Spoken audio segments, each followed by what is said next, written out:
আজকে আমি একটা নতুন নিরামিষ রান্না করে দেখাচ্ছি আপনাদেরকে। আজকে আমি বানিয়ে নিচ্ছি সোয়াবিন পুরভরা মটর ডালের মশলা কারি। প্রথমে দেখুন, ডালটা কিন্তু আমি 4-5 ঘন্টা আগে ভিজে নিয়েছিলাম, ভালো করে কিন্তু ভিজে গেছে, পরিষ্কার করে ধুয়েও নিয়েছি। আর এদিকে কিন্তু সোয়াবিনটা ভালো করে কিন্তু কুকারে আমি একটু সিদ্ধ করে নিয়েছি।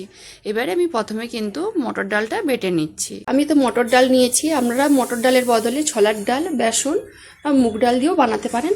মিক্সার কৌটার মধ্যে কিন্তু মটর ডালটা আমি দিয়ে দিচ্ছি। মটর ডালটা দেখুন ভালো করে কিন্তু পেস্ট করে নিয়েছি। সোয়াবিনটা কিন্তু আমি চেপে চেপে কিন্তু জলটাকে বের করে একটা কাঁচির মধ্যে কিন্তু আমি তুলে নিচ্ছি। সোয়াবিনটা যে মাখাবো, এই সোয়াবিনটার মধ্যে কিছু উপকরণ কিন্তু আমি একটু গুঁড়ো করে দিয়ে দিচ্ছি।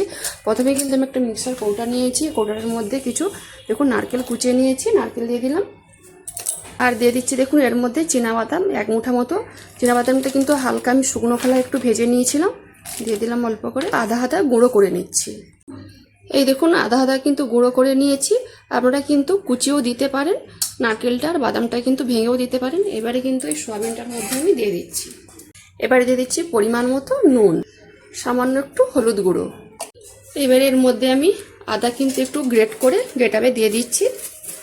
এবারে দিয়ে দিচ্ছি কাঁচা লঙ্কা কুচনো, গরম মশলা গুঁড়ো 1 চামচ মতো, ভাজা জিরে গুঁড়ো 1 চামচ মতো, চিনি একটু টাইট করার জন্য। এবারে দিয়ে দিচ্ছি আমি 1 চামচ মতো কর্নফ্লাওয়ার। এবারে দিয়ে দিচ্ছি আমি ধনেপাতা কুচনো। এবার এটা কিন্তু ভালো করে হাতে আমি মেখে নিচ্ছি। আপনারা কিন্তু সোয়াবিনটা মিক্সিতেও বেটে নিতে পারেন, আর কর্নফ্লাওয়ারের বদলে কিন্তু আপনারা বেসনও দিতে পারেন। ভালো করে কিন্তু মেখে নিয়েছি। এই যে মটর ডালটা যে বেটে নিয়েছিলাম, মটর ডালটা এবারে আমি জায়গার মধ্যে কিন্তু ঢেলে নিচ্ছি। অল্প একটু হলুদ গুঁড়ি দিয়ে দিলাম, তো নুন দিয়ে দিচ্ছি। এবারে মটর ডাল বাটাটার মধ্যে কিন্তু মিক্সার ধোয়ার জলটা কিন্তু আমি দিয়ে দিচ্ছি। ভালো করে সব মিশিয়ে নিচ্ছি। এটা কিন্তু বেশি আর পাতলা করব না, দেখুন এইভাবেই কিন্তু আমি রাখবো। এইবারে আমি সোয়াবিনটা কিভাবে ভেজে নিচ্ছি দেখতে থাকুন আমরা। দেখুন আমি কিন্তু মুইঠার মতো করে নিয়েছি, আপনারা কিন্তু যে যার পছন্দ মতো করে নিতে পারেন। দেখুন একটা কিন্তু হয়ে গেছে। এইভাবে কিন্তু আমি বাকিগুলো তৈরি করে নিচ্ছি। এই দেখুন কতগুলো তৈরি করে নিয়েছি। এবারে এগুলো কিন্তু ভেজে নিচ্ছি, বাকিগুলো পরে তৈরি করব। ভাজার জন্য দেখুন কড়ার মধ্যে সরষা তেল কিন্তু দিয়ে দিয়েছি, তেলটা ভালোভাবে গরম হয়ে গেছে। এবারে আমি কি করে ভেজে নিচ্ছি দেখুন। এই যে সোয়াবিনের যে মুঠা রাখলে তৈরি করে নিয়েছিলাম, আর যে মটর ডালটা যে ভেজে নিয়েছিলাম, এই ডালটার মধ্যে কিন্তু আমি চুবিয়ে নিলাম। এই দেখুন, দিয়ে আস্তে আস্তে করে দিয়ে দিচ্ছি।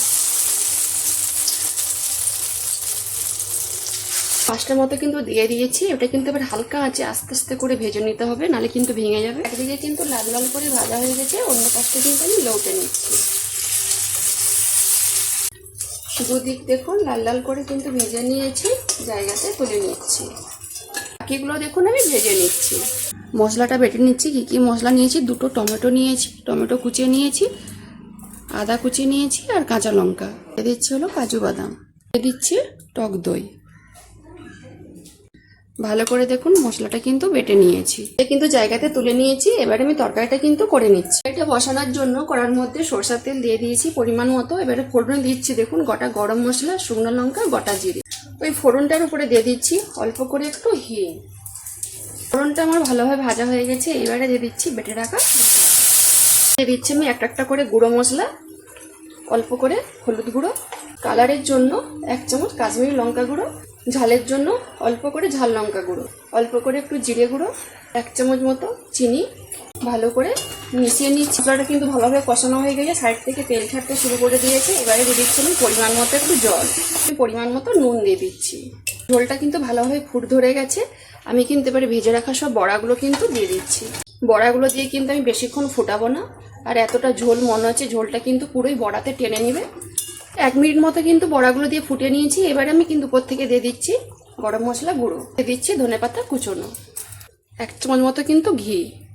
ভালো করে কিন্তু মিশিয়ে আমি এবারে প্লেটে কিন্তু ঢেলে নিচ্ছি। সোয়াবিনের পুরভরা মটর ডালের কারিটা কিন্তু প্লেটে তুলে নিয়েছি। দেখুন দেখতে কত সুন্দর লাগছে, আর খেতেও কিন্তু অসাধারণ হয়েছে।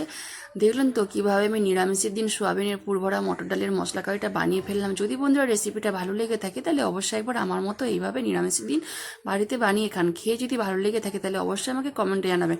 যেসব বন্ধুরা আমার রান্নার ভিডিও দেখতে পছন্দ করেন তারা ফেসবুক থেকে আমার রান্নার ভিডিওর প্রোফাইলটাকে লাইক কমেন্ট বন্ধুদের মাঝখানে শেয়ার করে পাশে থাকবেন। যারা ইউটিউব চ্যানেল থেকে দেখছেন তারা সাবস্ক্রাইব করে পাশের ঘন্টায় ক্লিক করবেন। সবাই ভালো থাকুন, সুস্থ থাকুন আর সাবধানে থাকুন।